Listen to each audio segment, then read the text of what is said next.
Okay, I'm live. Good morning, everybody. It is uh, February 10th, Monday morning at about 9 a.m.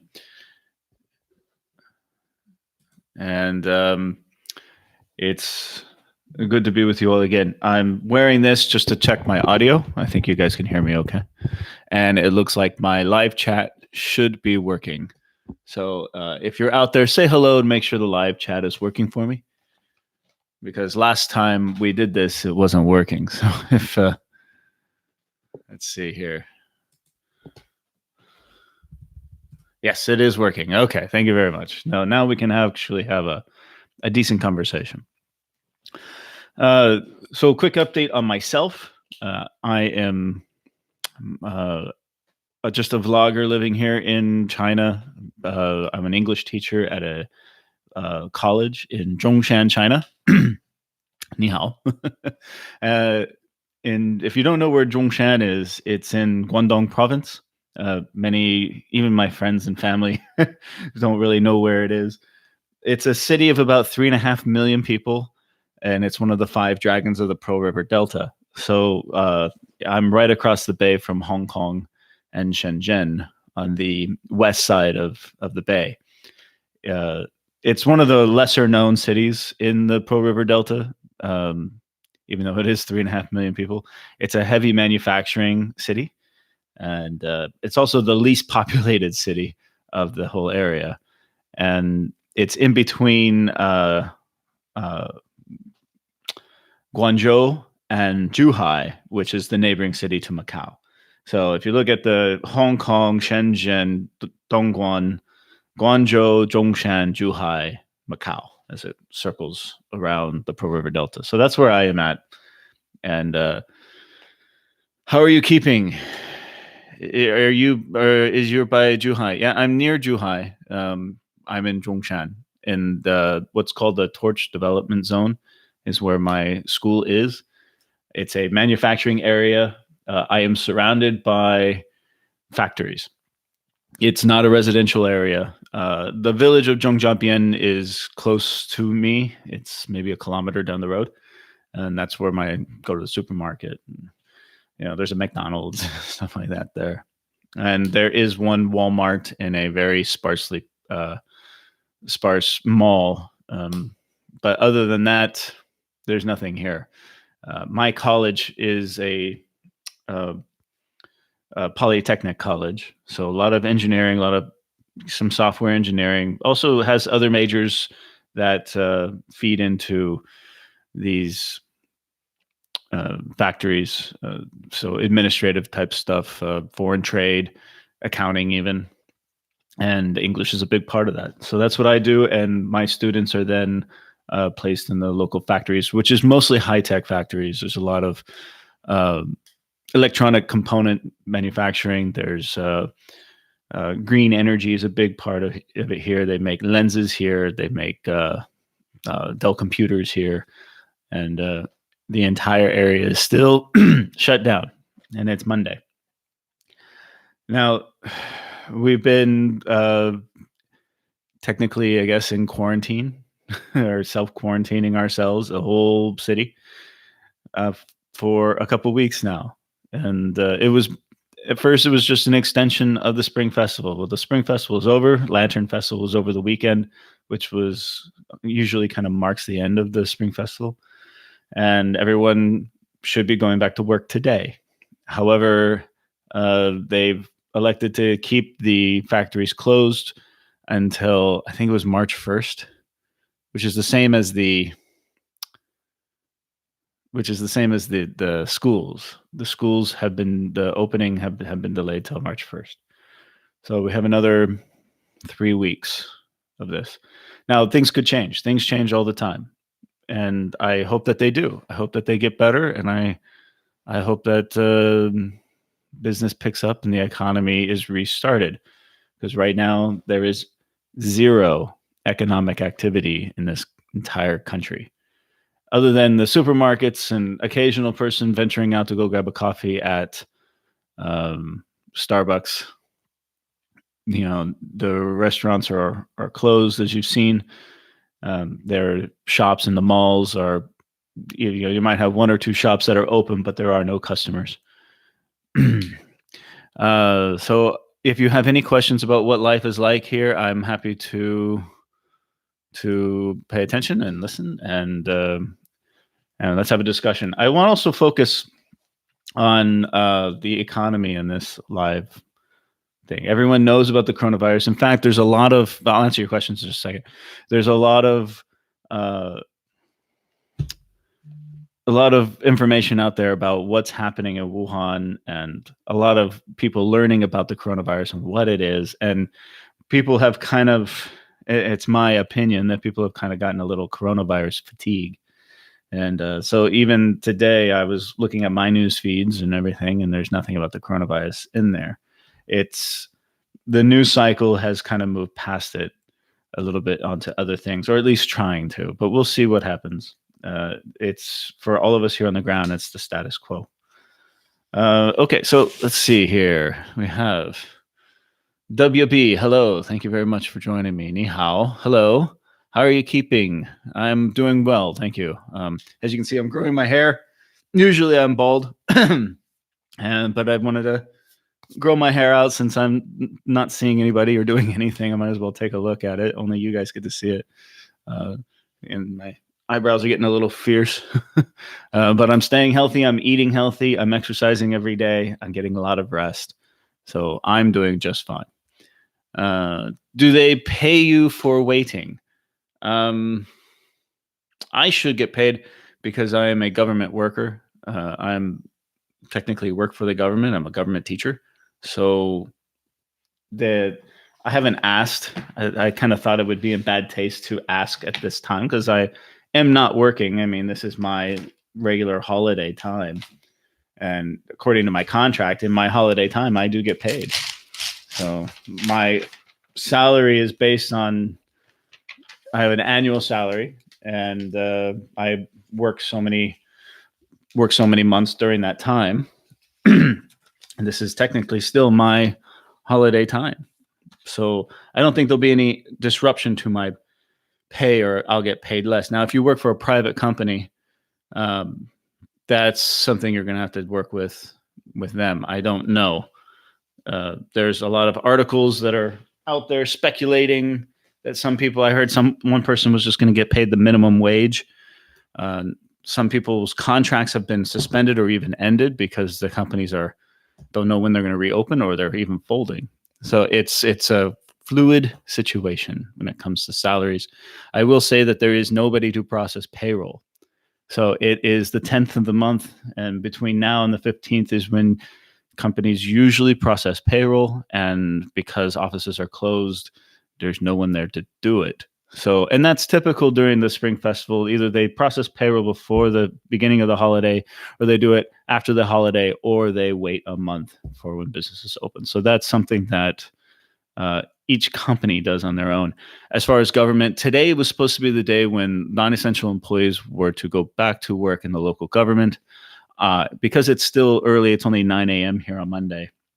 I don't have comfort. I haven't heard if the government offices are open or closed yet, which is interesting because I need to do some work with the local government myself. So I'm kind of waiting from some friends on confirmation of that. How is basketball shooting going? I went out and shot hoops yesterday. I'm terrible. But the good news is that that nobody is here to watch me airball every single shot.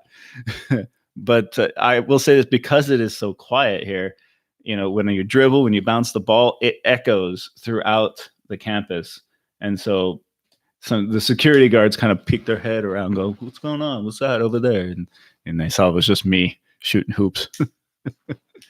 How long are you willing to weather all alone? That's a great question. Not long, but there's not much I can do about it. Some people have asked me, why don't you get out? Why don't you go back to America? Why don't you go to another country and sit on a beach? That's not my plan. I'm in this with my Chinese friends together. Some people have left, or they show escaped I'm not willing to escape. I don't think I need to escape. Besides, a lot of people have it much harder than me. If you live in Wuhan, Hubei, I don't live there. I don't know anybody who lives there, so I can't see it. But from what I see and what I hear, it sounds like they have it much worse than me. I mean, I have the run of a university campus. I'm alone, but when you look at it, comparatively, it's not that bad. Even in town, Zhongshan people are staying home, and many apartment communities are now on a restricted, schedule. So they can allow one person from a family unit to leave once every 2 days to go buy necessities and food. Um, that is, and they don't walk around the neighborhoods. Though some people do, but they're stuck. So I mean, if I can go play basketball, that's something that nobody else in this town is doing. I guarantee that. But one good news that came down. So before I go back to this, 2 weeks ago, I was told to stay here in quarantine, and I couldn't leave, and nobody could come visit me. And at the time, I accepted it, even though I didn't want to. I didn't think it was warranted. I still don't. And I argued with the administration and said, look, this is kind of ridiculous. I'm the only one in the city that's not allowed to leave their home and come back. I'm not sick, and I take proper precautions when I go out. Why am I different? And they just basically said, look, we're looking into it. Stay put. And then I did. And then, as you saw, many of you saw my vlog a couple days ago, they let me out to go shopping for food, and I felt so much better. I felt great just leaving the camp and driving around and looking at other people living their life, and then going to the supermarket, going to eat a hamburger at McDonald's. I mean, I try to stay away from McDonald's, but that was the first thing I wanted, man. When I got out, it's like, I need a hamburger and French fries. I'm so happy I got it. So when I came back, we talked about it some more. And just yesterday, the college gave me this, which is basically saying you can leave. It's a policy set forth for residents of the campus, which is essentially just me. I mean, the only other people who live here full time are the security guards, of course. So it's just me and security. But it says I can leave once every 3 days now. So whereas the rest of the city, you can leave once every 2 days, I can leave once every 3 days. And that's fine. I'm fine with that. I'm happy. It's a step in the right direction. So I am planning to go out again here in a couple days, and then a couple days later go out again, just to be out and because being cooped up and being all alone as a human being is not. I like solitude. I like being alone, but I'm still a social animal. I need to be around other people just like everybody else. Okay, so let's go back to this. By the way, thank you everybody for commenting on my vlogs and being very supportive. It really means a lot to me. My hometown is Zhongshan. June says, my hometown is Zhongshan. My friends have no fear about the coronavirus. It might not be too serious there. It's not too serious. That's one of the things I'm willing to talk about. With regards to the economy and how people have responded, people have been barricading themselves. And I know many people are still scared. And if you watch the news likes to interview people who are frightened and scared. And that just perpetuates this narrative that this is something super, super deadly. And it's not. I'm sorry. If you go to your WeChat, you can go to your WeChat and go to WeChat Pay, and then there's an app there for health. And then in that, you can see the current numbers, and it's not working for me right now. So, I know why. My VPN thing going. Okay, so let's take a look what the current numbers are here in Zhongshan. And it's still not working. Okay, but it's very, very low. And I'd say the vast majority of my friends are just as frustrated as you can imagine because they're not allowed to be going out. They're not allowed to live their life. We're not allowed to. We all want our lives back, basically. But they are troopers, and everyone here in China, it really does impress me and inspire me that they're troopers. They make the best of the situation, and some people are joking that 9 months from now there will be lots of babies born. There'll be a big baby boom here in China. That might be the case, and other people are thinking the opposite, that as soon as all this is over, that there'll be a large spike in divorces. We'll see. Yeah, but we're all looking forward to getting our lives back. I maintain this.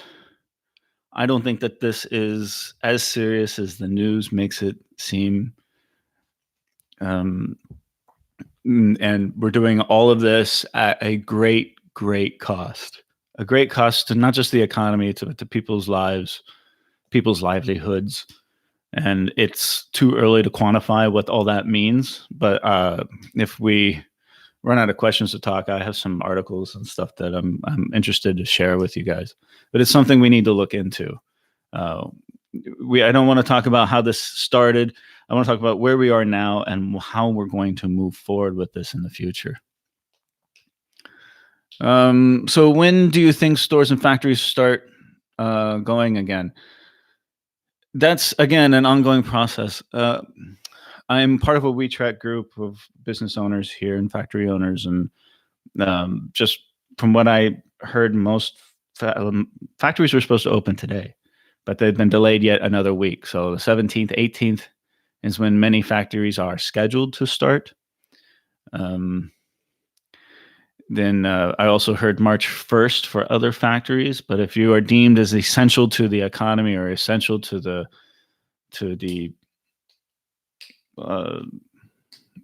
fight of this virus, then you can open today. They're just not. So as far as stores and restaurants can be open, but they're not allowed to serve in a dining area. So they're only allowed to do takeout. So there's no communal dining. You can only get food and take it out. So many restaurants are open for that. They're doing delivery. Delivery service is still a big thing. But you can't actually walk into Pizza Hut and order a pizza. You have to order it online or have it delivered to your house. As far as when that ban on dining, no one knows. No one has any idea. Many stores are open. I was out the other day, I noticed generally most stores are closed, but some are open and operating. A lot of convenience stores, the corner stores, the pharmacies are obviously open. I even saw some clothing stores. It was at the mall. One mall was closed. Actually, two malls, Yihua and Lihe, were both closed. So of course, all the restaurants and stuff are closed in there, I'm assuming. But when I went to Wenyang, which is Ocean Plaza, the mall itself is open. Most of the stores are closed, but there was Miniso that was open. I did see two clothing stores that were open with no customers. I saw one jewelry store that looked like it was getting ready to open, but of course, I don't know how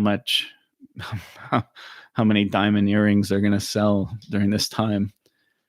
So I have no idea when things are going to open, and I think it'll be a progressive. I don't think one day everything will be open. I think over time, little by little, companies will begin to open, stores will begin to open, and it'll slowly go back to normal. But it's going to be very, very difficult because consumer confidence is extremely low, and it's going to continue to be low. To rebuild consumer confidence doesn't happen overnight. It's going to take a long, long time. So this is going to be a big, serious blow to the local economy and the world economy. That's my prediction. Now, remember, I'm just a vlogger. I'm an English teacher. So don't take what I say as news. I'm not a journalist. I'm just telling you my truth and what I see and my opinion. I'm not a professional at this. I am a student of geopolitical economics and geopolitical macroeconomics. I mean, when I was at grad school, I studied business in grad school. I have an MBA, and my favorite aspects of that study were the case studies of change management and geopolitical economics. And so I continue. It's something fascinates me. So I continue to study it. So my opinions are researched, but I'm no expert. I'm still just a student. So again, please don't take me as news. I'm just a vlogger, an English teacher vlogger. And my vlog is about not about China. My vlog is about me. I just happen to live in China. Okay, let's go back to this. Joan Pastor. When is the virus max peak expected? Again, I've looked at a couple of things. Everyone has a different opinion. Some people think that this will continue for another year. No one knows when the max peak is going to happen. There's that Dr. Campbell guy who's brilliant. He breaks down everything, and he thinks it'll. A lot of people think it'll happen in like March, May, April. Some people will happen in the third or fourth quarter of the year. Some people are very alarmist and think that this is a global pandemic that will never go away and kill hundreds of millions of people. I don't think that's the case. I'm hoping, and I'm very optimistic, guys. I really am. I've always been that way, and my circle of friends here know I'm a very optimistic guy, and they've kind of called me out on it a little bit. So I'm hoping it all goes away by summer, but we'll see. No one knows. I do think the danger is completely overblown. It's people are acting like if you get the coronavirus, it's a death sentence. It's not. It's. I think that the numbers of confirmed cases are probably accurate. The numbers of people who actually have the disease are completely unknown. I think many people probably have this and are at home with a sniffle. It's the people who go to the hospital because they're so sick and need help. Those are the ones that get counted. So I think the numbers are all skewed in whatever way, but I do not think it is as serious as the news likes to. I mean, you watch the news and they have this ominous music in the background and they play a lot of B-roll of hazmat suits and everything. The vast majority of China does not look like that. You know, that's maybe a few hospitals in Wuhan that, and they replay the same B-roll over and over again. So it seems like it's, again, Wuhan is a different world than here in Zhongshan. Do you think the school will go into the summer months? It's unknown. I've heard two different things. I've heard that the schools might operate 6, maybe even 7 days. If you go to a private boarding school, oftentimes students go to school on Sunday night and stay there till Saturday morning. And then many of those students will go to training centers on Saturday because they're under a lot of pressure, the students here. If it starts late, there's talking about it bleeding into the summer a couple weeks later. I mean, school ends, late June, early July, typically. So we might have an extra 2 weeks in summer to make up for it. I've also heard that they will add an additional day to every week to make up for it. But no one really knows yet because they just extended it to the start of the semester to March 1st. And it could get extended from there. It could be brought forward depending on the situation. So no one really knows. And I think that's a lot of the frustration too. It's part of my frustration is not knowing. We're in a holding pattern. It's wait and see is all it is. I literally canceled a trip to China on my winter break because of the virus. Oh, I'm sorry to hear that. It might. I don't want the virus to discourage people from coming to China because this is an amazing place to visit. And you will have a great time. You'll see amazing things.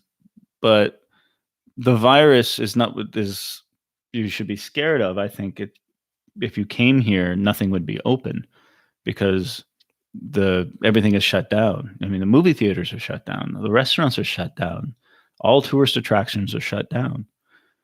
So, gathering places, the famous places that you would want to come, and unless you want to come here and hang out in an apartment for 2 weeks, there's nothing to do. So that's another hit to the local economy. Hotels, restaurants, anything having to do with tourism, which is a growing industry and a huge part of the economy here, is dead. It's gone. There's nothing there.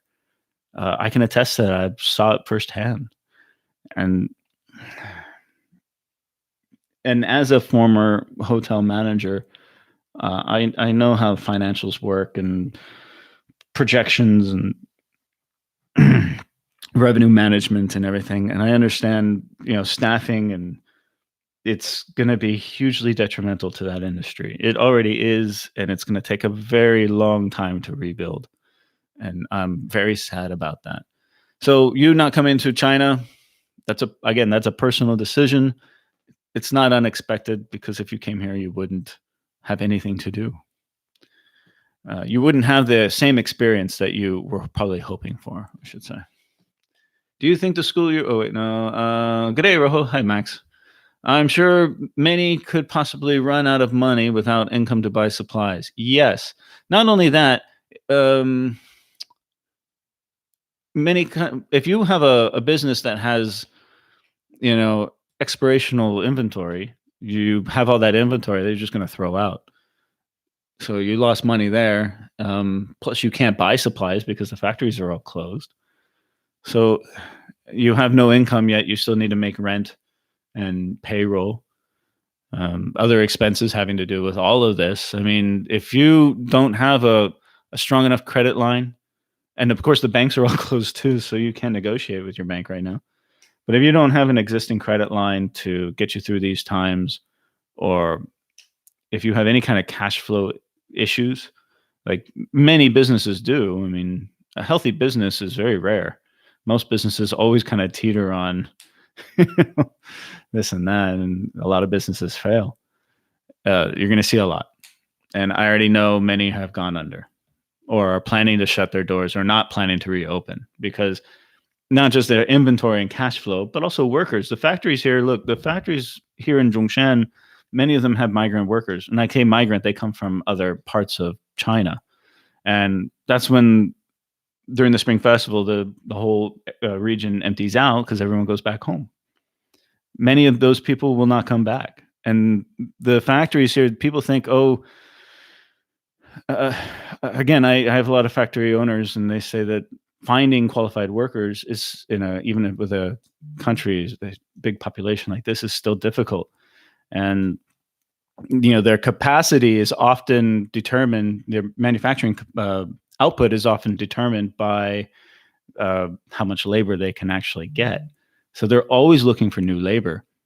They almost rarely run at full capacity because of that. And labor shortages in the manufacturing regions, it's going to take a while for them to come back online. When they reopen, they're not just going to go full steam. It's going to be a slow burn.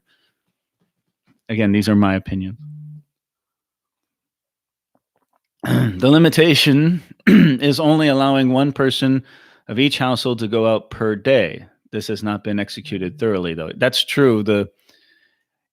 If you live in a large apartment complex, like most of my friends do, the security will give you like a little slip. Excuse me, a little slip, and write down the name. But it's not enforced completely. But why would you go out unless you want to go for a walk in the park, which I think is harmless, and I think that's actually good for the soul. There's no place to go. There's nothing to do. I cannot go visit my friends in their apartment complexes. They cannot come visit me. I haven't seen my girlfriend in 3 weeks, and she lives right down the street, and it's it's very upsetting. So, uh, my friends have told me once every 2 days. So it's interesting. Maybe your complex is once every day. But again, it's not enforced. If you live in a regular house, or one of these apartment buildings like me, the building I live in is basically a cookie cutter building. You see it everywhere, but there's not a security guard down at the bottom of the staircase. So people just leave whenever they want. So the enforcement of that is limited. But again, most people don't want to go out. They just stay at home for many reasons. Maybe they don't want you to leave because you have Western internet following, and if you got sick, it would be an embarrassment to them. My internet following is really too small for them to care. And actually, I think that a lot of my people who watch my vlogs are extremely limited. I'm not Casey Neistat. You know, I don't make money from this. You know, this is just a hobby. It's, um, but there is that element to it, definitely. And doesn't. I don't think it has to do with me having an internet presence. They know that I'm a vlogger, and they've seen my videos. I don't hide it. Uh, I think it's more about them really not knowing what to do. So they just said, "Everyone, stop where you are. Don't do anything until we figure it out." And that's what they've been doing. I think that's really what it is. They've been very forthcoming and communicating with me very clearly about not knowing what to do. You know? So they're just wait, let's figure it out. And so that's where it comes from, I think. And this here allowing me to leave once every 3 days is evidence of that. Is they basically said, look, we understand that the original plan for you just stay put for 2 weeks was a little bit over the top, so we're going to follow what the rest of the city is and allow you to leave once every 3 days.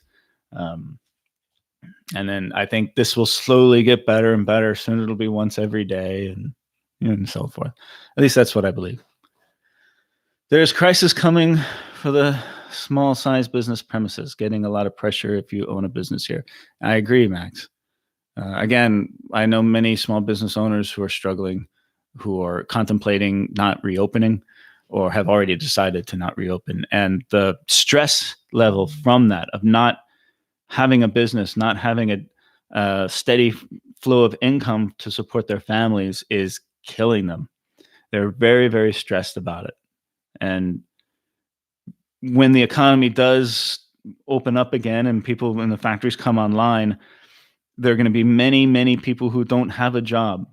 I give the example of my girlfriend's business. She shut it down. All the people that worked for her are now jobless, and they have to go out and find a new job. And they're working in industry, house cleaning, that will be very slow to rebuild, because you need a lot of consumer confidence to allow people to come into your home, especially during a virus crisis, to get going.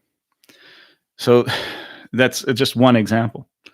Restaurants are going to be hit really, really hard. And you already know restaurants operate on a very small margin to begin with. Hey, do you know if universities will start to have teachers already in China teach online? I've heard different. I have a lot of English teacher friends throughout the country, and some are teaching online already. Some are planning to teach online. I think it depends on the school that you work for. I have not heard anything about this myself. I'm more of a lecturer in my school. My classes are not small classes. They're well over 100 students. Well, this year they're a lot smaller, but around it's not uncommon to have a lecture of over 100 students, and that's kind of the format of mine. I don't know if giving a lecture to online like that would be beneficial to my students. I'm not sure. But I haven't heard anything because the administrative offices are closed. No one knows what's going on yet. We're all still waiting. I have been helping out some of my students. There's an app, and we do like tongue twisters and pronunciation stuff, and I give them feedback and help them with some pronunciation on my phone. I just do that maybe 1 hour a night. But I do that mostly out of boredom. Let's see. Great questions, everybody. Thank you so much. I love this. Get really into good MMO game. Time will fly. I don't like video games.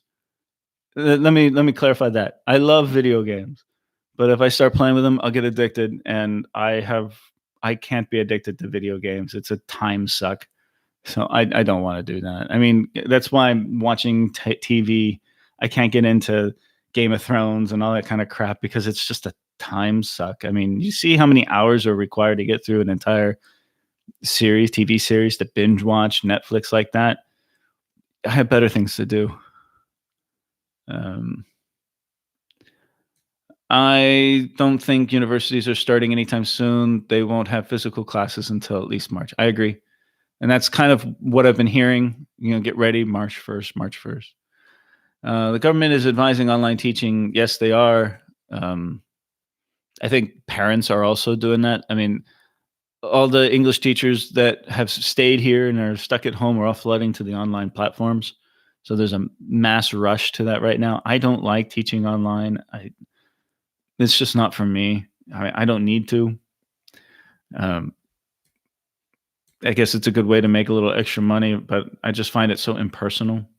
And I teach. I have a couple students that I've taught online in the past, and it doesn't have the same satisfaction. I was supposed to be teaching there in March, but they have everything on hold and mentioned that as a possibility. Yeah, teaching online is always a possibility, but it kind of, I mean, you can always stay in America and do that, I guess. Everything is on hold. I know many new teachers that were coming that I've been talking to that were planning to come here for the next semester, both at public schools and in training centers, and they're all on hold. Everyone stay where you are. Don't move. That's the feeling. Well, I would say that in the USA, the idea of everyone staying at home is unimaginable. Nothing like that has ever happened, or everyone just wearing masks. Jonathan, I couldn't agree with you more. I can't imagine them. I mean, Wuhan is 11 million people. It's bigger than New York City, right? And then you have Hubei province and all the other cities. It's something like 60 million people. I mean, that's how many people live in California? 35, 40 million? I don't know, but that's more than the whole state of California. Can you imagine them trying to isolate and lock down a city like Los Angeles? Everyone has guns. And it's not in our it's not in our nature too. I mean, our culture is that of independence, and freedom of movement. It's ingrained in us. Maybe that's another reason why I'm so frustrated being stuck here, because I don't have to go. I have no place to go, but I don't like being told not to go. it's part of our culture. I can't imagine it being orderly. I mean, the lockdown here has been very orderly. There's no panic. People aren't panically going to the supermarket and buying food, and people aren't running amok with guns and trying to. People aren't hoarding things other than masks, I guess. That's the rumor. No, I can't imagine that. And wearing masks is not part of our culture. In Asia, I've talked about this, there was always a culture of wearing masks when you were sick anyways. So the idea of wearing masks here for everyone is easy to adopt. And, there have been videos I've seen online and some things around the WeChat groups for, hey, foreigners, put on your masks, because it's not part of our culture to wear masks. I've never worn a mask until just recently, when I've been told I have to. But in the last 4 years, I've never put on a mask. So it's not something that we do. So there's efforts out there for foreigners to, hey, put on your mask, put on your mask. And that's a good thing. There's news going on that the stats about infected and deaths are understated. Some news showed millions infected and almost 60,000 deaths, claimed Chinese government was lying. Thoughts? I think it's bullshit. It's completely over. A lot of these news organizations, a lot of these pundits, a lot of these YouTubers out there will see anything that comes from the government, and they already have a predisposition that it's a lie. But there's no evidence for this. It's just estimates and what they believe. And, they go to iamright.com and find some blogger who writes this and say, look, it's evidence. It's not. So as far as the total deaths go, I have no reason to believe that those are exaggerated at all. And I don't know why they would do that. That doesn't make any sense to do that.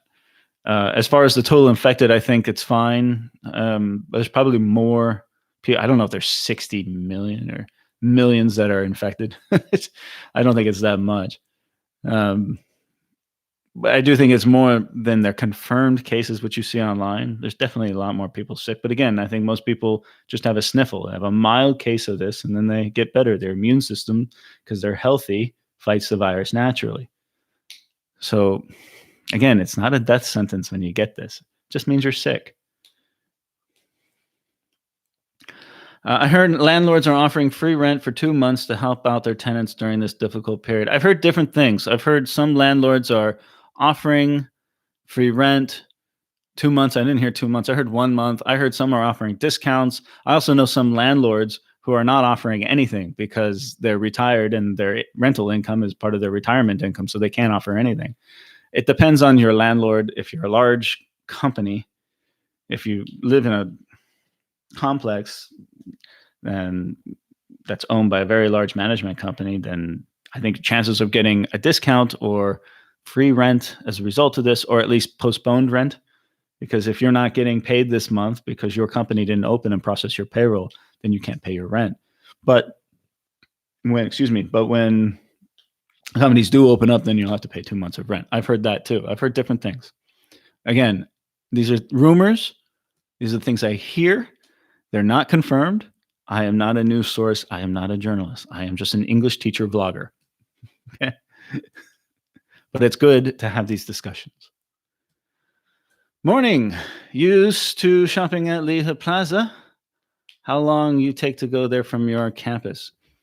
I like Lihe's kind of the center of town.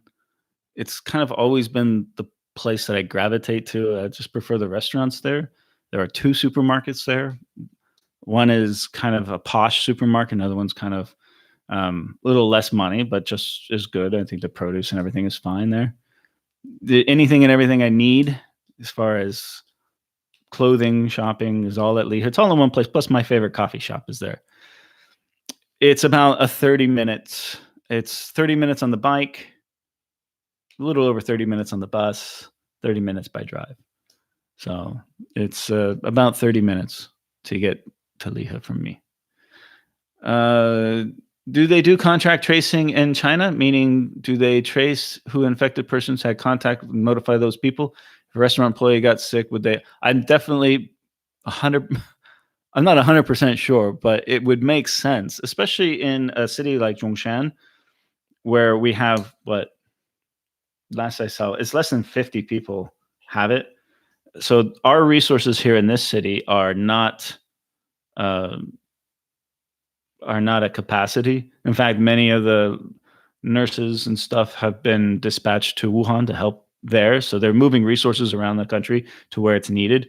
Zhongshan is not, I mean, Guangdong as a whole, Guangdong's big and a lot of people here. So the number 2 province as far as the confirmed infected is Guangdong. So they are moving people around. Here in Zhongshan, we have a lot of capacity, but the problem is not that big of an issue. So the capacity they do have, I'm sure they're doing contact tracing. That would make sense. I mean, that's what you need to do in times like this. People will have more confidence when faster and cheaper tests come out and they are being worked on. Maybe. I think people will have more confidence when this blows over. Again, I think that you're starting to see the coronavirus fatigue in the news. The news cycle is starting to end. It'll still be there, but it's not going to be in your face, front headline news from here on. I mean, look at the fires in Australia. They're still raging like crazy down there, yet no one talks about it. But it was before the coronavirus, that was front page news every day. It was fires, online campaigns, raising donations, send people there. It's news cycle. And that's what fuels this fear is people watching the news. And when you watch the news, you see the adjectives that they use. You see the degree adverbs that they use in describing what's going on here. And again, the music and the B-roll that they use makes it seem like it's a Hollywood movie. And it's nothing like that here on the ground. So there have been some Twitter posts of sad stories from China, children who lost both parents. Yeah.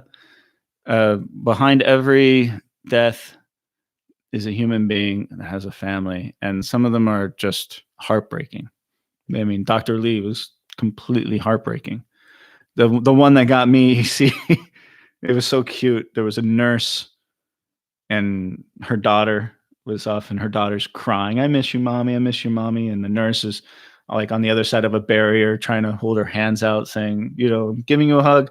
I can't come home. Mommy is fighting the monsters. It was so adorable. And her daughter left some Jowzit for her, and the nurse took it and she couldn't handle it. She had to leave. She couldn't watch it anymore. You hear, and that's just one story of the medical staff. Then there's other stories of people who have lost people because of this. And I can't watch those anymore.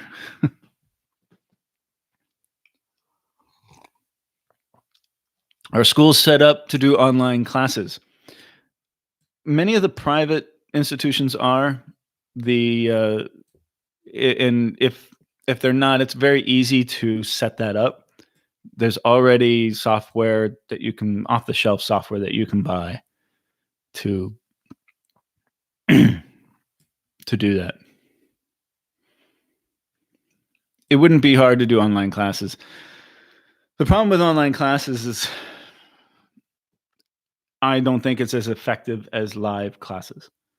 I've taken online classes myself, and half the time I'm staring at my phone or distracted by something else.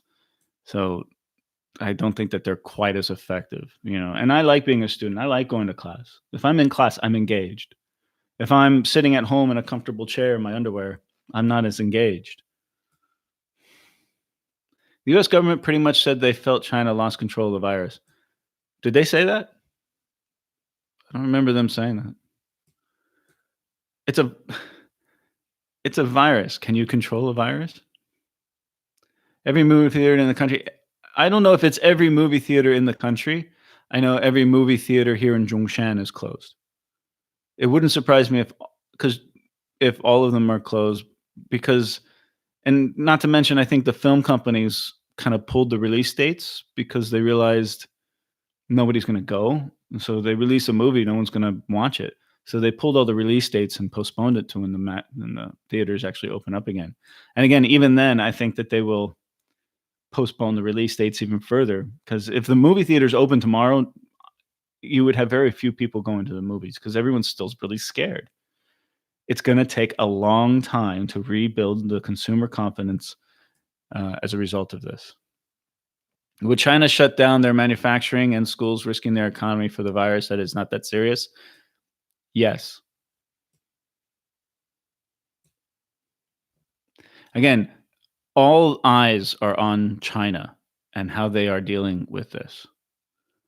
And they are responding to the fear that is out there because they don't want the criticism of that they got with SARS, that they didn't do enough.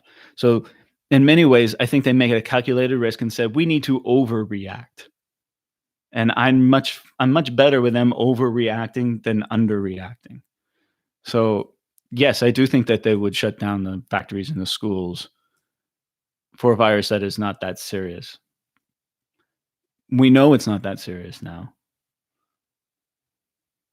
I wonder if online game revenue is up. All the kids stuck at home. That's a good question. That could very well be the case. There was a rule that came out right before the Spring Festival that students weren't allowed to play video games after 10 p.m. and before 6 a.m. or something. I don't remember the exact times, but something like that. I wonder if even that has been lifted. I went out this morning as I couldn't stand it, and I went for a drive to pick up some takeaway breakfast and felt alive again. But still, most of the streets are empty and very few cars on the road. Yes, it's good to feel. It makes you feel alive, makes you feel normal, makes you feel human to interact in a social environment. Even if there are no other people there, it still felt a little strange, but I know exactly how you feel, man.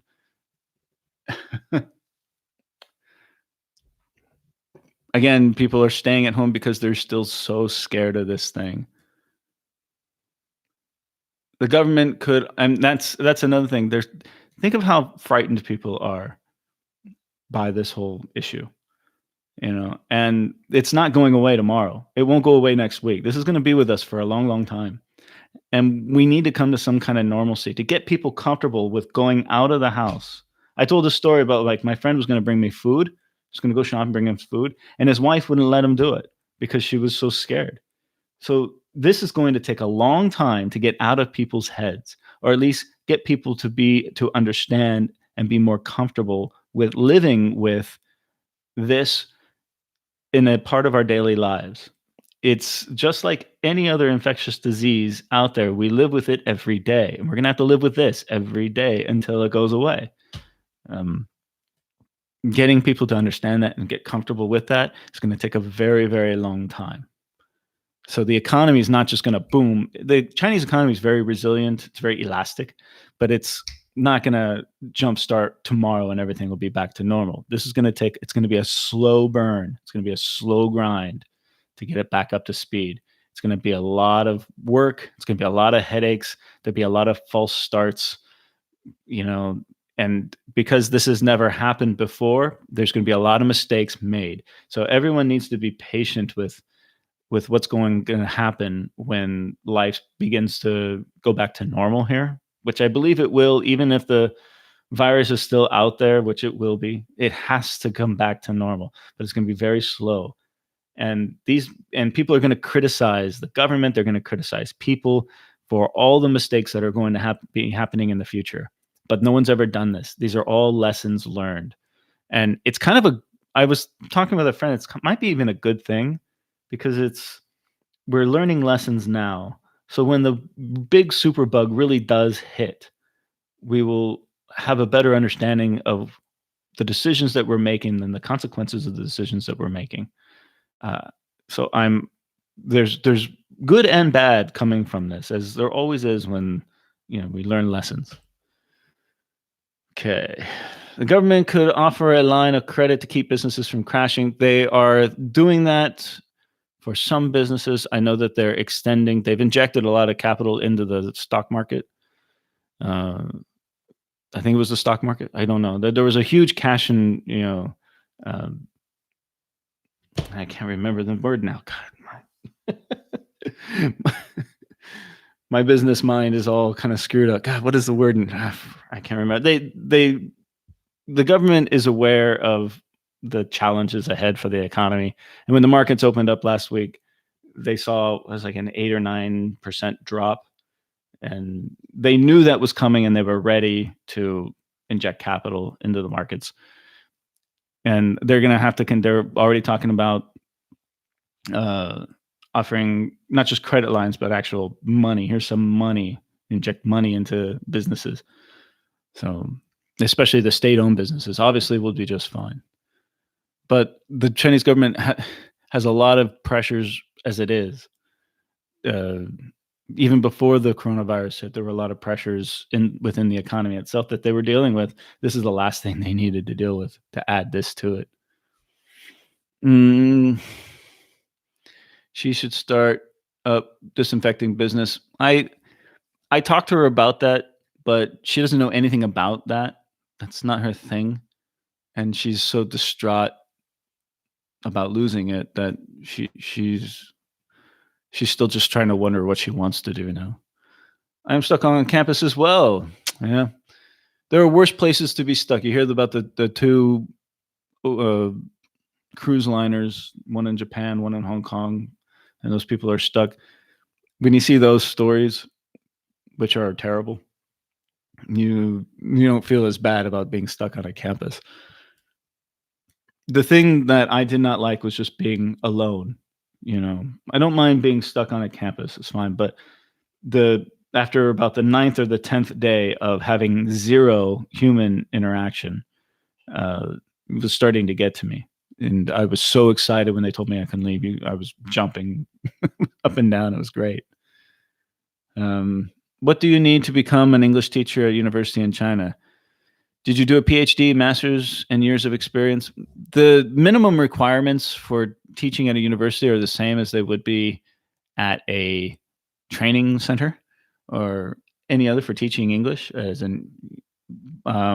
don't have a PhD. I do have a master's degree, and I have many years of experience, and that does help me. I also have, the minimum requirement is a TOEFL, but you need to go above that and get a CELTA. It depends on where you're going, what school you're going to be working with. It's a much different teaching environment. than a training center or a kindergarten or anything like that. So you make a lot less money, but you work a lot less and you have a lot more time off. So there's give and take for it. It's crazy. Basketball playground is empty all the time. So, Constantine, cool name. Do you don't play basketball by yourself? Usually, the basketball courts are. It's really amazing just to see them completely empty. As you said, oh, that's a. I yeah, everyone knows I like to go hiking and camping, right? So my friend last night was saying, "Why don't you go camping on the campus?" I said, what a great idea! You know, I have my tent, my sleeping bag, have a lawn chair. You know, I could go out into the center of the soccer field, pitch my tent, you know, and make a little barbecue fire and cook some meat and crack a beer and go camping here on the campus. Why not? What a great idea! I might do that. As I said, if you put coronavirus on each video clip, you would get more hits. My I I talk about the coronavirus because it's part of my life here now. If I if I lived in Thailand or if I lived in America, I wouldn't be talking about this. I'd be talking about what is in my life there. As far as hits go, again, I don't do this for money. I love that people watch my videos. I put a lot of work into my vlogs. I mean, it takes hours and hours to create that content. I don't have a team of editors. It's just me doing it in my spare time. And to have people watch and comment and like is very satisfying for me. Um, it's kind of validation for the work. It's an art, and I'm trying to improve my artistic output. You know, my outlet, if you will. My father always said, "You must have an artistic outlet in your life." And this is the one that's kind of jumped on me now. My videos are monetized, but I make less than $10 a month on my videos. It's not something I do for money. It would be great one day if I could do this full time. It would be a dream, right? To be a travel vlogger and make a decent living doing it. But that's not my focus. My focus right now is that a hobby, always improving my hobby, and I'm a teacher. I'm an English teacher, and that's my career, and that's what I love to do. So that's my number one focus. That's my career. This vlog is something that I was inspired to do because I studied film in university. It was my minor, and I lived in. I always wanted to be a movie producer when I was a little child. That's like movie director, movie producer. I wanted to be in that industry. And then when I worked in Hollywood, I managed a hotel in Hollywood, and I got to know some of these people who work in that industry, and I realized I don't want to work with these people every day. So all of that combined is the reason why I do what I do. I don't do it for the hits, I don't do it for the money, but I love that you guys comment and support me because originally I was just doing it for my friends and family back home, but now it's more for me. Let's see. How would you rate the English level? Oh, by the way, all coronavirus videos are demonetized anyways. So if you saw 2 weeks ago, there was just so many coronavirus videos out there from students and people who were living in China walking around saying, "Look at this," and they were getting tons of hits and they were all excited. A huge amount of brand new YouTube channels were created. This week, there's nothing because the YouTube has demonetized everything. So people aren't making coronavirus videos. You see a lot less of them now, and that's unfortunate. How would you rate the English level of the Chinese youth? Is there a lot of disparity? Yes. They get it's compulsory starting in third grade. I think I heard maybe first. I don't remember, but in primary school they start learning English. Um, it's mostly it's not it's mostly written English, reading and writing. Very little oral English, and the oral English education that most students get is not very good. Now, most of the students that I see on my campus here are very low level. because this is an engineering school. That's the prominent major here. Um, at other universities, I have English majors that get into it a lot more deeply. If the training center, when I worked at the training center, most of the students had a very high level of English. We're talking the middle schoolers and high schoolers, because the training centers are very expensive. So families that can afford to send their children to training centers are often affording to send their children to very prestigious boarding schools, and they're very bright, very very bright students, all of them. It's very impressive. Hmm. Are you planning on going out of your campus soon? Yes, I want to go out tomorrow, and then I'm going to go out on Friday. I'm trying to. I'm.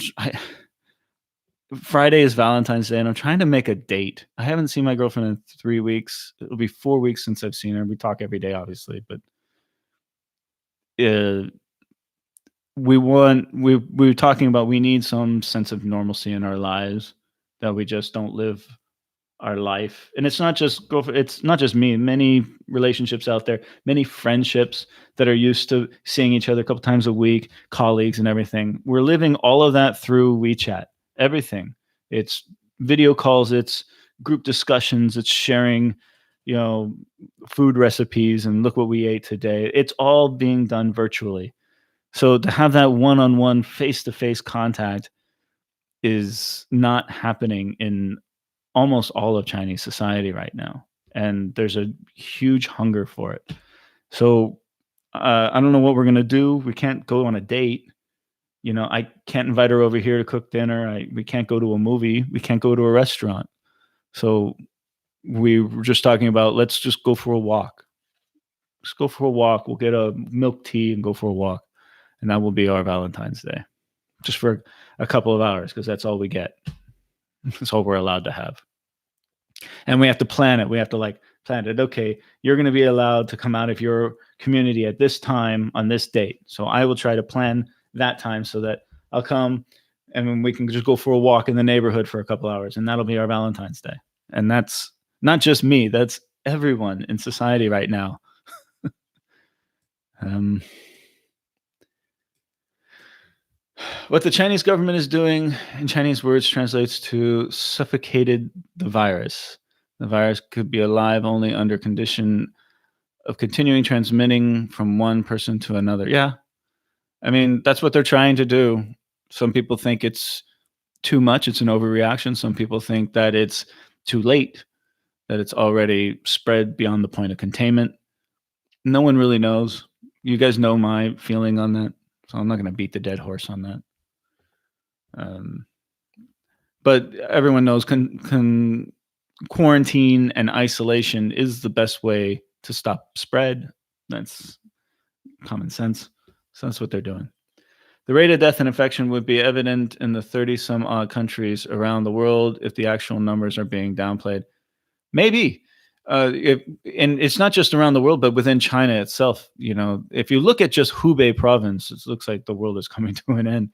But the rest of China is faring pretty well. We have infections, we have little pockets of seeded infection throughout the country, and it is continuing to grow. But the recovery rate versus the death rate seems to be a lot less. Here's one thing that you notice if you look at the countries that have reported infections.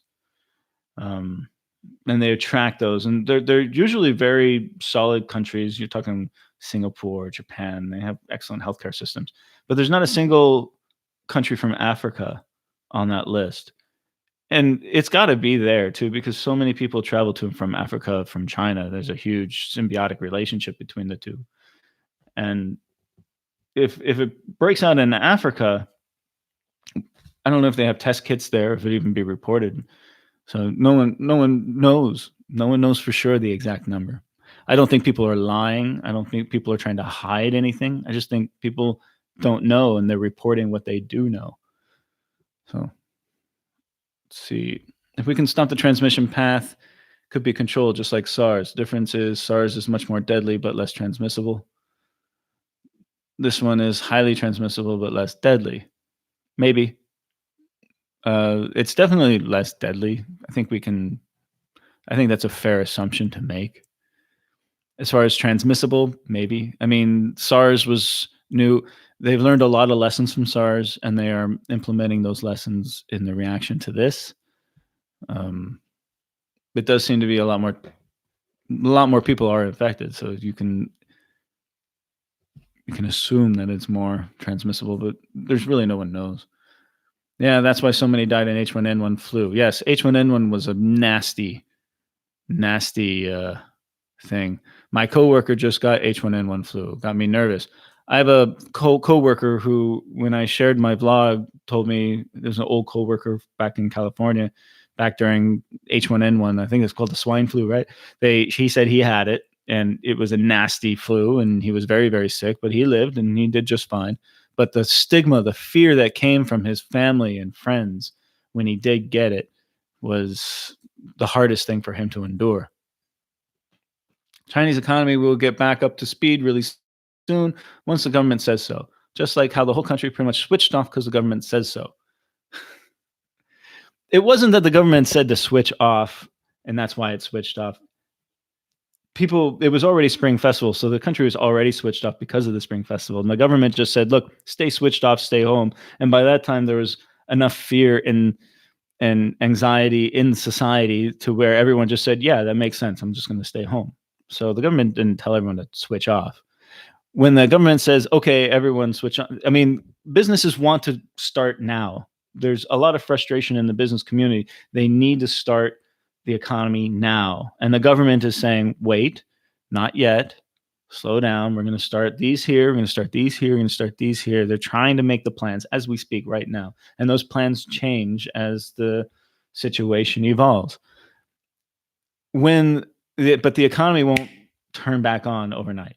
It doesn't. Economies don't work that way.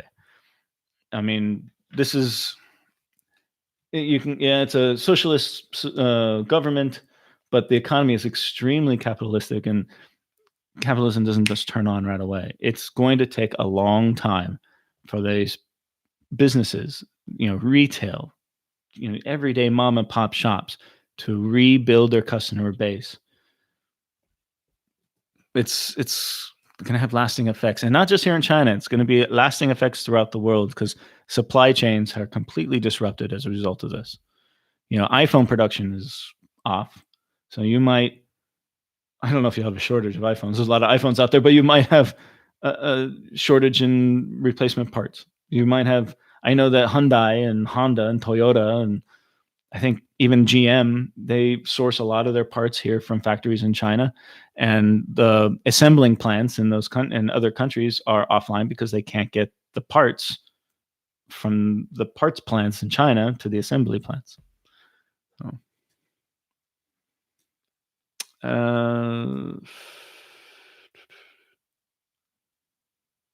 I have a master's degree in logistics management. Do you know if there is a market for teaching business logistics in China? If you want to focus on business logistics, yes. I don't know. The market is I'm sure if you look around, you can. I mean, people teach all different kinds of things. People teach history. Um, if you want to focus on that, you might have to do it in Chinese. But there's always a market for business English, which is something that I do as well. So yeah, you can focus on that. Do you think the coronavirus issue will be fully eradicated by next year? Maybe, maybe not. I mean, they say SARS was eradicated, but you have MERS, which is a more deadly disease. It's just less of it. But there's been a couple of cases of that, you know, just recently in December. So it's something we are aware of now, but we're gonna have to live with it. It is not SARS. No, it's not. No virus is ever fully eradicated when it gets out this much. Yeah, maybe. And even if it goes away, it might come back. But again, it's something that as human beings we need to live with. These are pathogens and viruses exist everywhere, and there are outbreaks almost every day somewhere in the world of some deadly virus. This is just another one that we need to live with. And that's the whole meaning of life, right? George Carlin said the whole meaning of life is not dying. So that's why we go to the gym, and we exercise, and we eat healthy, and we try to take care of ourselves so that we can ward off these diseases and infections and ailments and live long, healthy lives. In terms of genome sequence, human and gorilla have 98% similarities. We are human, the same as gorillas. I don't know. uh, wait, wait. Imagine being stuck in a cruise liner in a room with no windows. My nightmare. I agree. Those folks are, they got to be so frustrated on those cruise liners, man. They are let out. Are allowed to get out and walk around, but it's not the same, man. And food is brought to them. They don't have to cook. They get food delivered to them. But I can't imagine just sitting in a bed and watching movies with no window. My God, that is a nightmare. H1N1 has been with us since 2009. Yeah, and it's still here. They had an outbreak of H1N1 in a poultry farm in Hunan last week. That's why I had to throw out my chicken. That is why I wear a mask during this period of time. Yeah. Again, wearing a mask is very common in Asia. You see it all the time.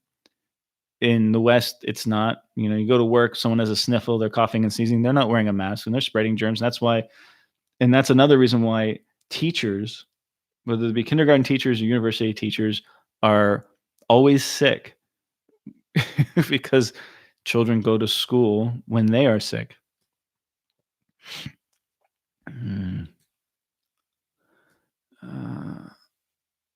You can go camping and do live casts. We can join you. Yeah, the camping on the campus sounds cool. I don't know if I'll do a live cast, but it's wearing mask is to protect myself and to protect others. Yes, goes both ways. Although, I mean, this is the mask that they give me to use. I don't have any N95 masks. I don't feel I need it. But you breathe on this for 20 minutes and it's wet and it's useless. So, every time I go out, they will give me one of these. And only one. Here's another true story. This is before I went to Yangshuo. We were out at Liho Plaza and we were looking for masks because we were going on a trip and we wanted to have some masks prepared just in case. Nobody had any, of course. And then I said, "Oh, the government's handing out masks." Okay, so we went over to it wasn't the government, it was the Liho Plaza customer service desk. And I said, "Yeah, we can give you a mask." They gave my girlfriend a mask, but they wouldn't give me one. And she was very protective. She was like, "Take one." And I went to go take one. She went, "No, just her." And I said, "Why?" She said, "Well, this is for Chinese residents of Zhongshan." I said, "I live here." Showed him my passport and everything. I said, "I have a phone number." She said, "No, no, no." And she just didn't want to deal with me and ran away. So even people who do have masks are hoarding them. But that was a couple weeks ago. That was when panic was really starting to ensue. You can always go to the guardhouse and chat with the security people, and I do the best I can. They don't speak English, and my Chinese is not that good enough yet. But it's also when you are in post security, it's a very difficult job, and those who have worked security know. But it would be irresponsible for me to sit there and chat them up, because I'm distracting them from their duties. I'm an old troop. I remember what that's like. Even though they do it anyways, I don't want to be that guy. At my work, I use masks and get tested and make sure proper fit. Not all masks are equally made. Mine are the 3M brand. That's fine. Again, I think this is fine. I don't think I need the 3M masks. I don't work in medical. I'm an English teacher. I'm not around sick people all day long. You can always at my company is working from home again this week. Yeah, I've seen that a lot of companies are trying to work from home best they can.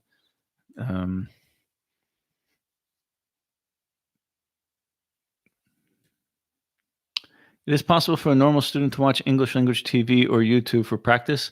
I like to watch Netflix, and I use plugin to add 2 different language subtitles. Really good for learning. I agree, John. I tell all of my students to watch English content. English language TV shows.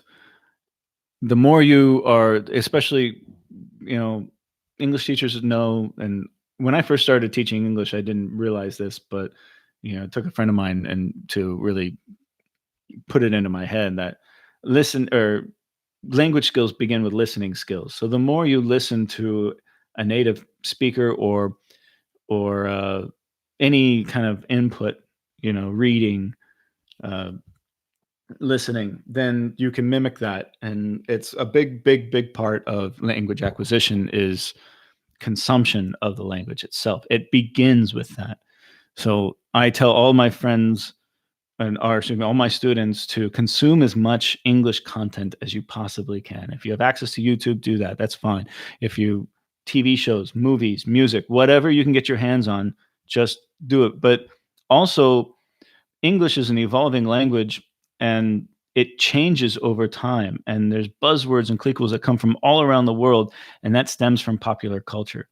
So I can teach them basic English, but if you want to understand the latest sitcom on TV and why things are humorous and the references that are being made and what are they talking about and the idiomatic conversations that are going on, you have to be a student of English culture, popular culture within the societies, and you get that through TV and movies and music. So that's the other thing. I can teach them regular conversation English, but to understand modern English and modern conversation, you have to understand modern popular culture. So I tell all my students, consume as much as they can. Even a video game company I work at, the English reading level is good, but speaking is poor. That's common. Reading level is pretty good. They can understand. Even when their listening skills are pretty good. If I speak in English, many of them can understand, especially if I combine it with facial expressions and hand gestures, they can understand. But speaking is always on the lower level of the students here. And you see a lot of students who have a lot of English education come to a training center. They can read, they can write. They have no confidence or in their speaking, and so that's why they come to an oral English training center, or English corners are very popular, or having an English friend that you can practice your oral English with, because there's no other opportunity to do that. They can watch a movie, they can watch TV, but to have a conversation in English, unless you live in Shanghai or Shenzhen or Beijing, it's the opportunities are limited. Too many travel blogs these days. Stick with your niche, even if you were to do this for money. Yeah. I don't know if I have a niche. I actually had this conversation with my mother last week. People are saying, yeah, get a niche, because I do hotels, I do travel, I do China, I do opinion, I do my own personal vlogs, I do food. I guess my niche is just me. That's the only constant in all of my videos, is that my ugly mug. But I love the other common theme about my vlog and is the discovery of it. I'm planning to do another vlog regarding this, about when I first came to China. I remember I had all these preconceptions in my head about what China was like and what it was going to be like living here, and none of it was true. Everything was false. Every idea, and I came from a multicultural area. I came from Southern California, and I had many friends of who were Chinese, who were Japanese and Korean, and I thought, oh, through my circle of friends, I have a very worldly point of view, and I have a great understanding of these cultures. I was arrogant in thinking that, and it hit me like a freight train just in the first couple of weeks of being here. It was like, I really don't know jack. And even today, 4 years later, I still don't know jack. I learn new things every day.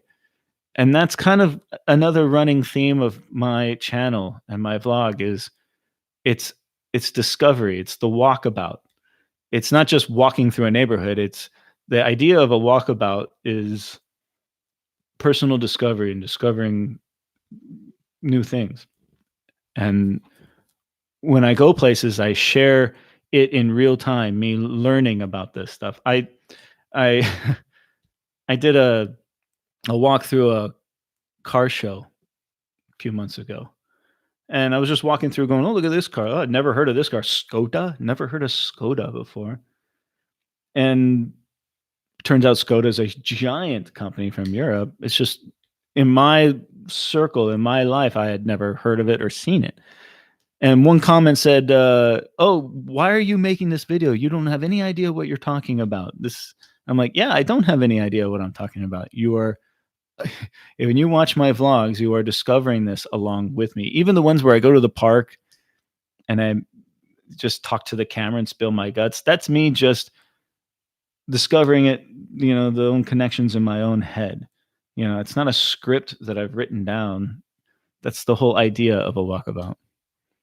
So, um, okay. Whole life is a walkabout. Let's do, shoot.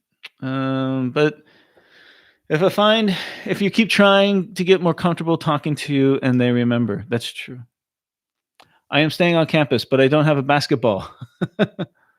I can go in and out anytime, though. Lots of places to hike, enjoying this quiet time. Um, Now that I have the ability to go out once every 3 days, I might want to go for a hike. I could use that. So I'm considering that maybe later this week. Um, I'm still locked up. I can only go up once every 3 days. And the basketball, I just did it once. I might do it again today. We'll see. I didn't have a whole lot of fun doing it, but yeah, I can sit at the free throw line and practice my free throws. When will start university? University will start, they're saying, at the end of the month. The last message I got was February 24th, but then I saw a directive that all schools won't start till March. So I'm waiting for official confirmation from the administration here. How would you gauge interest in studying Chinese among foreigners these days?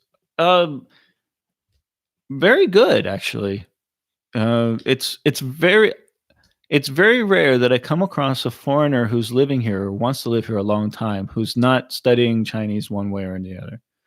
I mean, I've been here 4 years and my Chinese is really bad. It should be a heck of a lot better than it is, and it's something that I hate myself for. I put a lot more effort into it over the last year, and every day I try to do something new. But it's my field of study is not Chinese; it's English, and so my environment is always English speakers and English students. Um, but again, it's very rare that I find someone who's living here or wants to live here long term who is not a student of Chinese. Uh, I was able to go to 2 restaurants yesterday. I feel if I wash hands and not hug and kiss people around me, I feel fairly safe. Exactly. And you are safe. Just take the normal, proper precautions you normally would and live your life if you can. I'm looking forward to doing that myself. I hope it happens soon. China's trying to contain the virus inside of China. Mostly inside of Hubei. That's really the big problem there. The rest of China is doing okay for now. You get temperature checks everywhere, malls, apartments, groceries. Yeah, that's another thing. I have to do a health check twice a day. I go down to the security, they scan my forehead. And if I go out to a supermarket, I went to Starbucks, you can't go into the Starbucks. You have to order online, and then they come and bring it to a little table, and they set it on the table at the door. So you can't even go inside. Temperature check. I went into McDonald's and ordered at the counter. They did not take my temperature.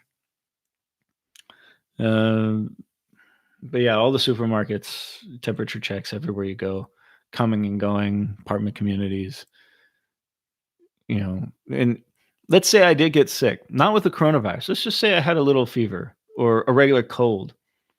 What would happen to me? I don't know. I am a little worried about that. If I catch the flu here on the college campus, just a regular everyday flu, which is very common, right? Especially in the winter. Are they going to ship me out to some quarantine camp where with a bunch of other people who are going to get the virus?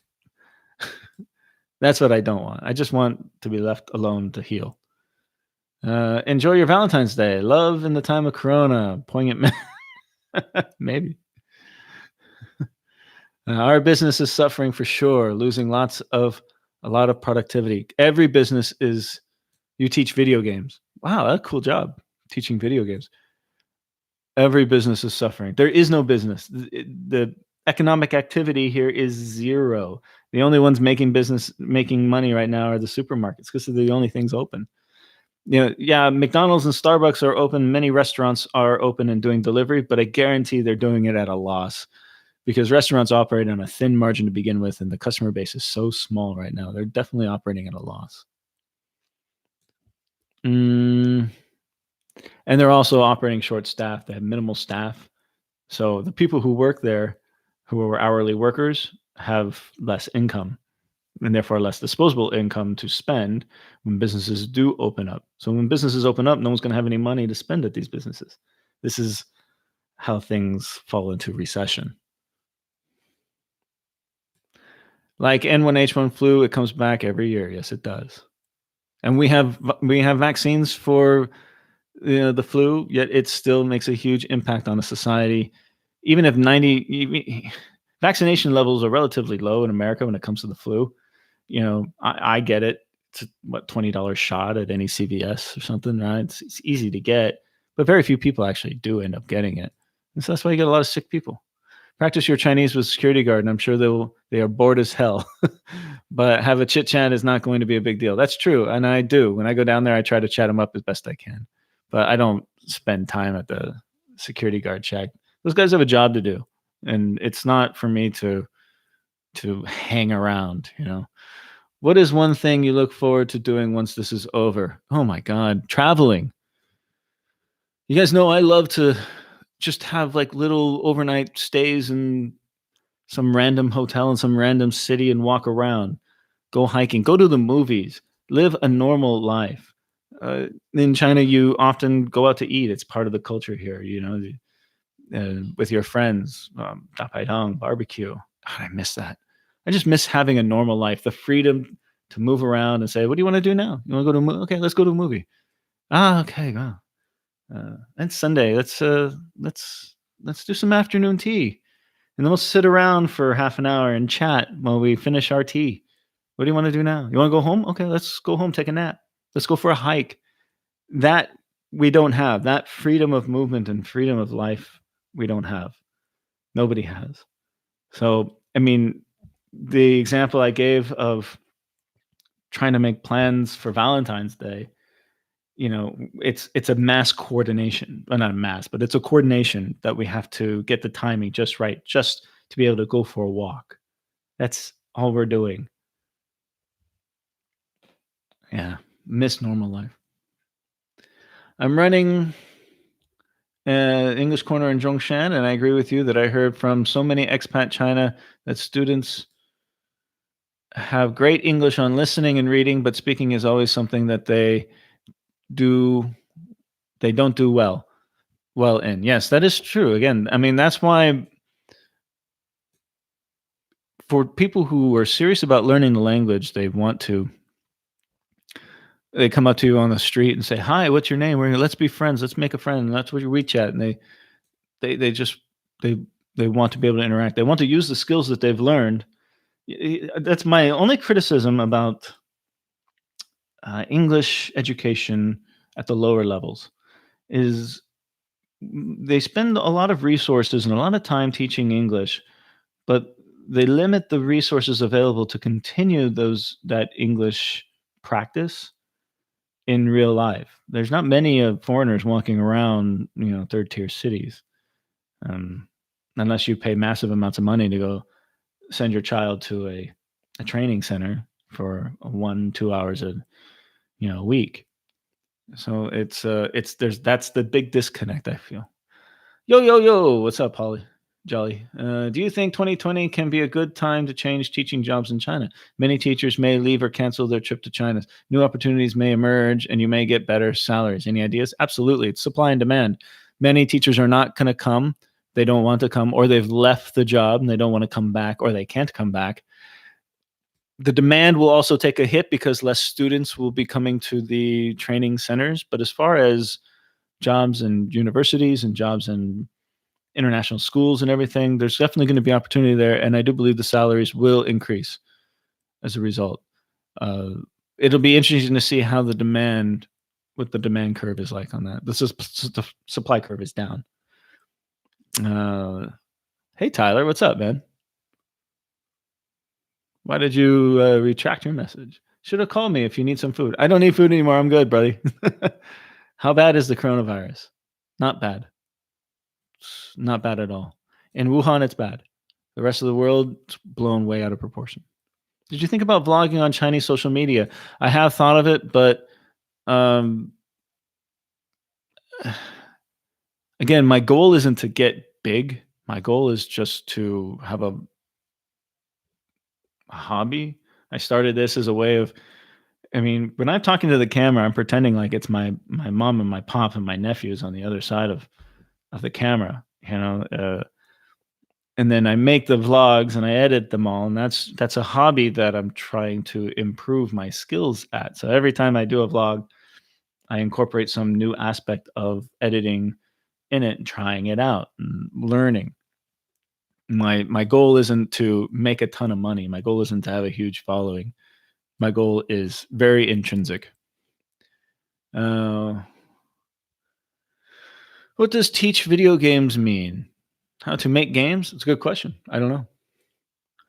Yeah, stock in Disney plummeted once they closed the park. Everything for that matter. That's true. You know, Tyler, you got a good point, buddy.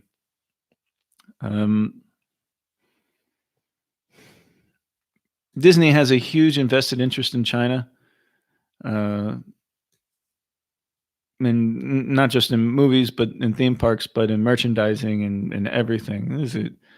And this is such a huge consumer market. To be shut down like this is not good for Disney, but Disney's big enough. I think they can weather the storm.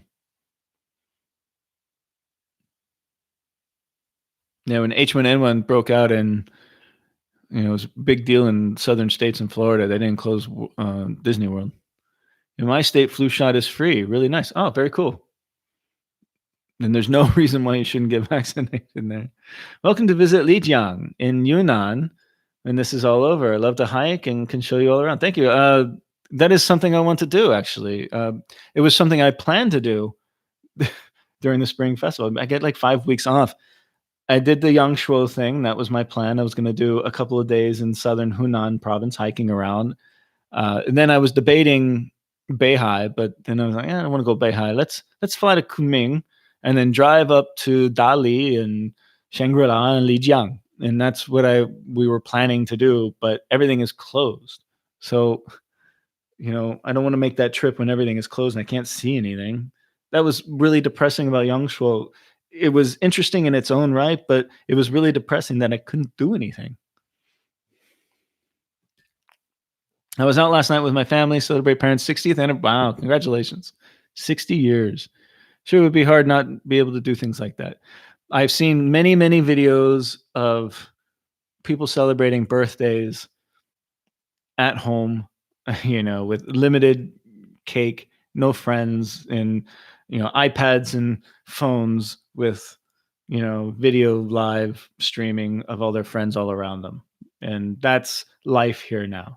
If you have a birthday, you don't go to KTV and celebrate your birthday. You don't go to a bar.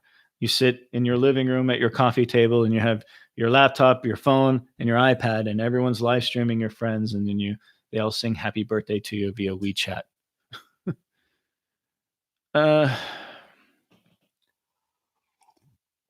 Hello from Indiana, James. Okay. I love Indiana. Yes, I've been there many times. Hey, man, how's your jump shot coming along? My jump shot is terrible. It's almost always an air ball. I think I'm going to concentrate on my free throw right now. Which editing software do you use for your vlog? I use a couple of them. Depending on what I'm doing, I'll use iMovie on my phone. I will use Windows. They're all free editing softwares. Windows Video Editor, which is an unsupported software, but it has a couple of features that I got accustomed to over the last couple of years that I like using. And then so I'll do like little clips in there. And then I use the one I'm learning now that is a free software, but it's not very powerful. Um, if I'm doing too much or I put too many layers of audio and video, especially if I'm doing 4K, it'll crash, and that's Shotcut, which is a free software. It's wonderful. It's got a similar interface to all the other professional ones, but it's free and it does have limited capabilities. But it's a great tool to use to learn how uh, timelines work, and it's even got color coding. But every time I try to go to the color correction, color coding, whatever that's called, aspect of it, it crashes. So it's not perfect, but I'm learning. What will you do after quarantine is finished? I will work. I will go back to work and I will live my life. And that's what everyone wants. We want a normal life. I will go to the gym. I will go hiking. I will spend a day or two visiting some new place that is interesting. I will stay in hotels. I will plan vacations. I will live my life. Life is not being lived here at all for anybody. Everyone is in their house on hold, binge watching movies, TV shows, playing board games, doing anything they can. And they've been doing that for weeks now. And it's starting to get old for a lot of people. And people are starting to get frustrated. And there's a huge hunger just to restart our lives. Use Shotcut too. Ty, you use Shotcut. Cool, buddy. Are you good at it? I haven't seen any. Ty, do you have a YouTube channel? Are you vlogging? That'd be cool. Love to see it, man. Hi, I'm from Minnesota in the Twin Cities. I have a trip booked to Beijing end of March, but not sure if it will get delayed. The end of March is a long time from now. Things can change very quickly, day to day here. So I've never been to Beijing. I've been to Minnesota a couple times. I've been to Minneapolis, St. Paul. Beautiful city. I love that area. God, it was well over 10 years ago I was there, though, so it's been a while. I went ice fishing up there. It was good times. But if I've never been to Beijing, and I'd say keep it now. Don't plan on canceling it yet. Something could happen. Wait for as long as you can. Is your school reopening soon? No, it's not. The last message I got was a few days ago. They said the 24th, but now they're talking the 1st of March. Still, nobody is allowed on the campus. It is completely shut down and completely barricaded up. Again, I got my permission slip to leave once every 3 days to go get food.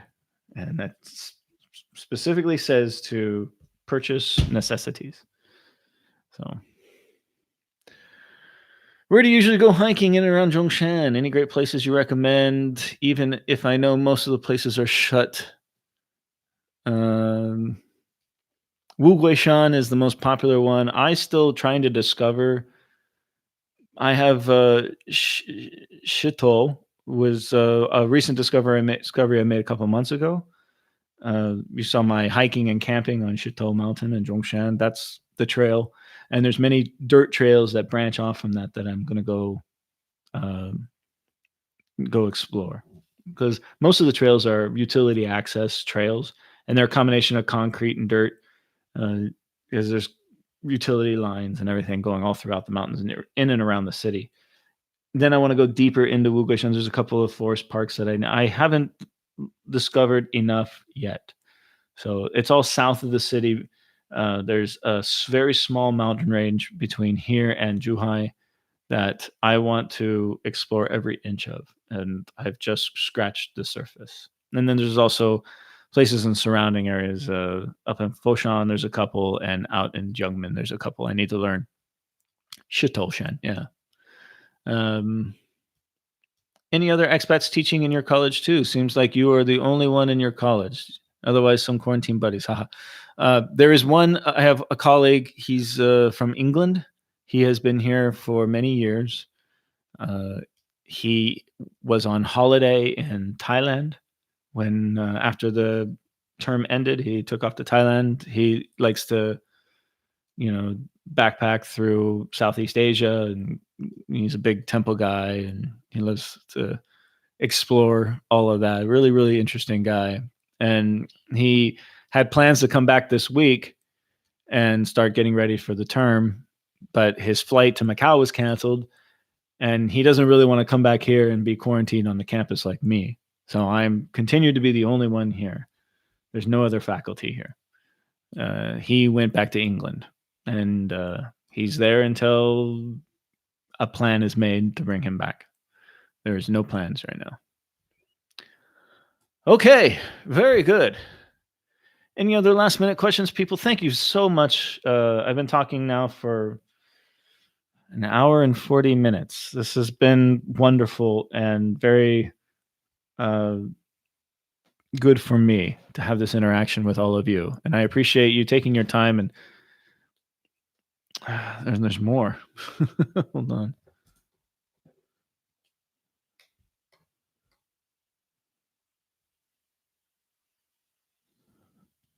Some of the comments I'm not getting, apparently. Well. But yeah, again, thank you, everybody. I hopefully will do this again soon. Because I'm the only one on the campus, the internet connection is nice and strong. So it's easy to do this. When the students are here, man, the internet is super slow because everyone's playing video games. The expat fam. Oh, now my family's coming online. All right. Ty, how much is your average grocery haul? Whatever I can carry in two hands. Groceries here are much cheaper than they are back in America. When is it safe to travel again? I believe it's safe to travel now. That's my opinion, but there's no point in doing it because everything is closed. So once everything starts opening up again, you guarantee that I'm going to be on the road again, traveling, as much as I can. I'm not scared to travel. If they would let me, I would go travel tomorrow. I'd hop in my car and go someplace and explore the nature, explore the towns and everything. But there's no reason to do that because everything is closed. LAX installed new infrared tech at TSA checkpoints. That's good. And that's actually very common in other airports around the world. They have the infrared heat detectors as you come in. So it's good to have the LAXs now. Hey, you're right. I never actually saw any kind of health quarantines or infrared checks there, but most border crossings that I've been through have some kind of, you walk down a lane and then you see your infrared heat map on a screen. So that's good that they're doing that, Ty. Ty, let me know if you're blogging, man, and send me the link. I'd love to see if you're doing that. That's really cool. Other than that, it's time to go. I need to haven't done my health check yet. It's almost 11 a.m. I got to go down and get my temperature read and log it. And then the rest of the day, I will be cooking. I'm going to cook some pasta tonight.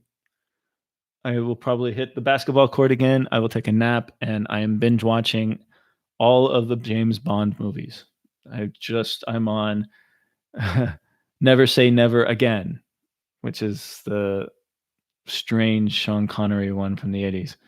So enjoying that. Keep on asking questions if you want. Keep watching my vlogs. Thank you very much for commenting and supporting me. It really does mean a lot. So new vlogs coming out.